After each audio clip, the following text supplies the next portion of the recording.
Ladies and gentlemen, hello and you are watching TTV News with some latest events in the province. And now coming to details.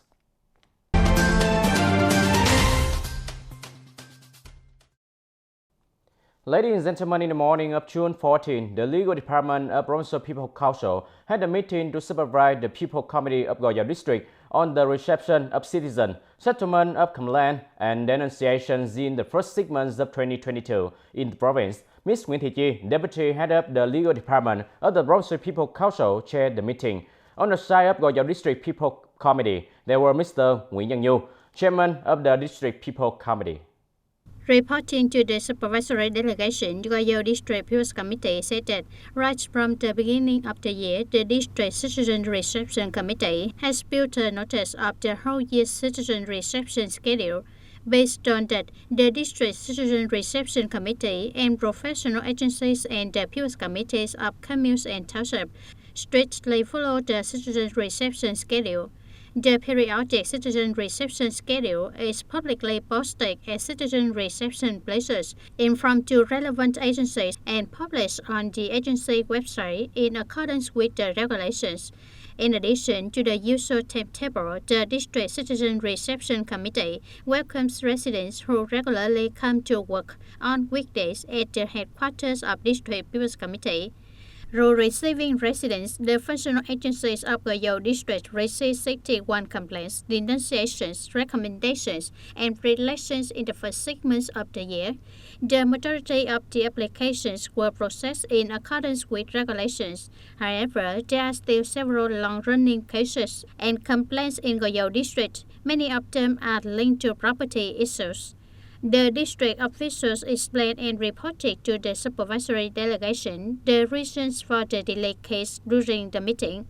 The district functional agencies will improve advocacy, persuasion, and explanation of the law for people to comprehend, particularly in the field of land, so that people may participate in exercising their rights and interests and its duties under the law in the coming period. In the afternoon of June 14, the delegation of Long An Radio and Television Station, led by Mr. Lê Hồng Phước, director of the station, came to attend and exchange experience at TayNinhTV Radio and Television Station.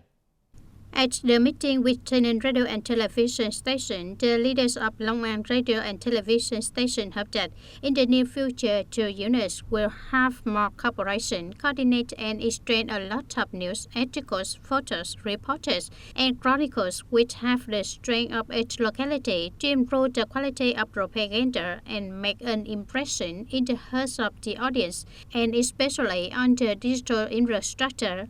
Also at the meeting, to share and exchange difficulties and obstacles in the process of implementing coordination work over the past time, and at the same time expected to deploy production cooperation, exchange news reports on many fields with quality and richer content. Mr. Vũ Xuân Trường, director of TayNinhTV Radio and Television Station, also said that he is looking forward to cooperating with Long An Radio and Television Station in the near future, especially in cooperation to contribute to strengthening the relationship cooperation between the two units, enriching broadcast programs, exchanging reports, documentaries, programs in the field of culture and entertainment, introducing the land and people of Long An TayNinhTV, daily news exchange in on fields to spread the brand LA34 and TTV 11 in the Mekong Delta and the Southwest, with the purpose of enhancing image promotion, investment attraction, development of the local economy, tourism, and society. On this occasion, the delegation also visited the film studio, specialized room to learn and exchange experience on the production process of radio and television programs at TayNinhTV Radio and Television Stations.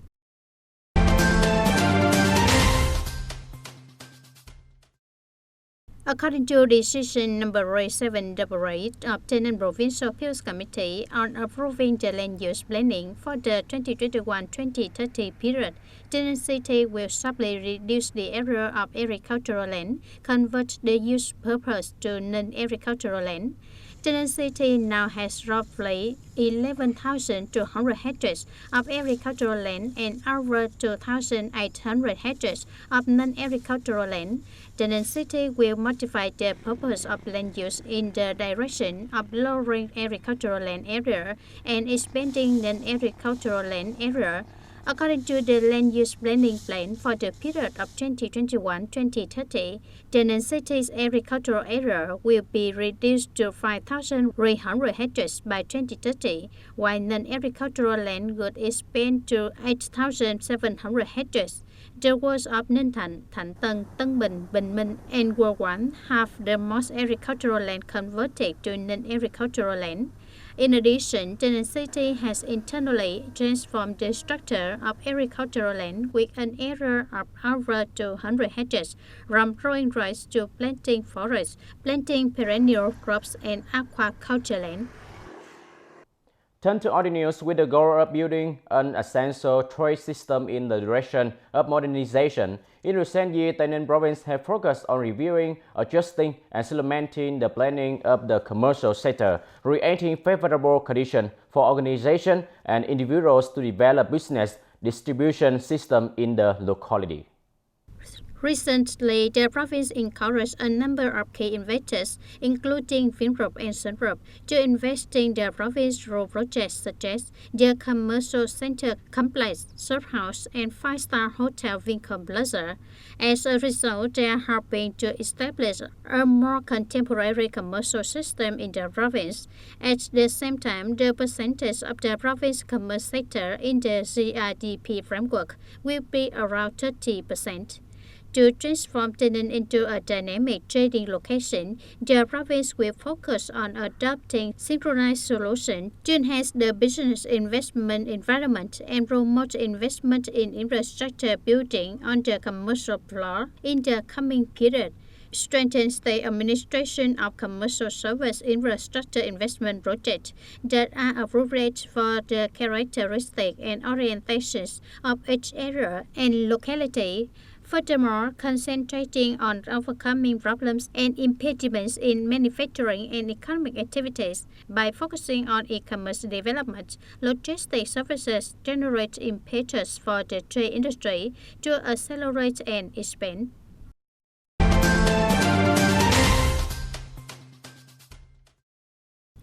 According to the Department of Education and Training of TayNin Province, in the 2022 high school graduation exam, TayNin has more than 9,800 candidates registered for the exam, in which the number of candidates for high school education includes 8,934 candidates, 515 candidates for continuing education, and more than 357 freelance candidates. This year, in the 2022 high school graduation exam, continuing education candidates and freelance candidates will continue to take the exam together with high school students. In order to prepare well for the upcoming high school graduation exam, the Department of Education has directed schools that are set as exam sites to actively prepare facilities, professional training, and management software for the upcoming exam. In addition, high school and continuing education centers in the province continue to review knowledge for students to ensure knowledge for the high school graduation exam in 2022. Ladies and gentlemen, TayNin began implementing the National Target Program on building new state rural area with the challenging starting point in 2011. TayNin has achieved goal achievement after 10 years of implementing the new countryside, with the result of the whole political system and the favorable reaction of the people, establishing the framework for socio-economic growth of many remote and rural communities in the province. The most prominent features is that rural socio-economic infrastructure has been invested and upgraded. Specifically, TayNin Province has invested over 2,200 kilometers of rural roads, mobilized people to contribute over 110,000 working days to complete 58 kilometers of rural roads, invested more than 2.4 billion Vietnam dong to install over 8,000 large boats to light up country roads, planting 7,300 trees, clear 26 kilometers of inland canals, to solidify nearly 300 kilometers of canals serving agricultural production in the communes. Up to now, TayNinh province has 278 schools meeting national standards in terms of facilities, 255 qualified cultural houses, to renovate and upgrade 15 rural markets. The communes shall ensure the provision of postal and telecommunication services and network coverage to access the internet in rural areas.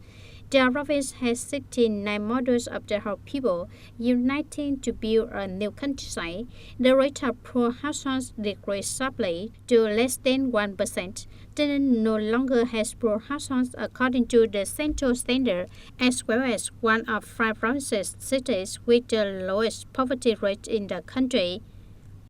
From the early beginning, it is necessary to propagate its self-governing for the people to understand, to show which ones the state investing, which ones the people contribute. The people all know what the rural areas are, what the people benefit from which the people donate their land, make roads, install lights for lighting at night. Recently, TayNinh province has recognized 10 new rural communes and 7 communes meeting new advanced rural standard by 2021.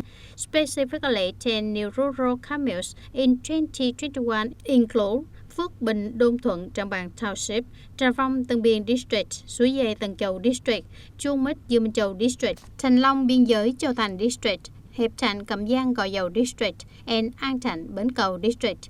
7 communes meeting the new rural standard in 2021 include Trường Tây, Long Thành Nam, Hoa Thành Thảo, Thạnh Bình, Tân Biên District, Thạnh Đông, Tân Châu District, Thanh Điền, Châu Thành District, Bảo Đôn, Gò Dầu District, and Long Thuận, Bến Cầu District. Up to now, TayNinh has 55 out of 71 communes meeting new rural standards. TayNinh City and Hoa Thành Thảo have completed the task of building a new rural area. TayNinh province will continue to implement the emulation campaign TayNinh Building New State Rural Area in the period of 2022-2025 with the objective of having 26 communes fulfill new rural standards, including 2 border communes. 36 communes have met advanced new rural commune standards, including 10 border communes, striving to 12 model new rural communes, of which 2 are border communes. There are 6 districts meeting new rural district standards. Trảng Bàng Town and TayNinh City complete the task of building a new rural area, improving rural residents' quality of life. The average income by 2025 will be 1.8 times that of 2020. Trong suốt thời gian qua, during the past time, the Steering Committee, the Commune Management Board, we have focused on leading, directing, tracking, and supervising in a timely manner urge the Hamlet Development Board, Catholics, and civil servants in the commune to perform well their assigned roles and tasks in the construction of new rural areas, promptly go in depth with the people, understand the people's thoughts and aspirations, create consensus, support implementation of projects which part of the STEM investment, which of the people participate in contributing and enjoying benefits during the past period. The Steering Committee of the commune has won many awards methods to check and direct in time so that the commune strives to achieve 19 criteria: the enthusiastic contribution of the people, the right solution in the leadership and direction of the commune, as well as the new rural management board of the commune. TayNinh province identifies 9 key tasks and 4 main solutions aiming to maintain and improve the quality of communes that have met new rural standards as prescribed and associated with restructuring agriculture toward modernity, enhanced ethic value, and sustainable development. Up to now, TayNinh has widely implemented the National Target Program on new rural construction and made profound changes. The mechanism and policies of the province in the construction of new rural areas have effectively promoted, contributing to speeding up the implementation of the program. Ladies and gentlemen, that's all for today TTV News. Thank you for watching and see you next time.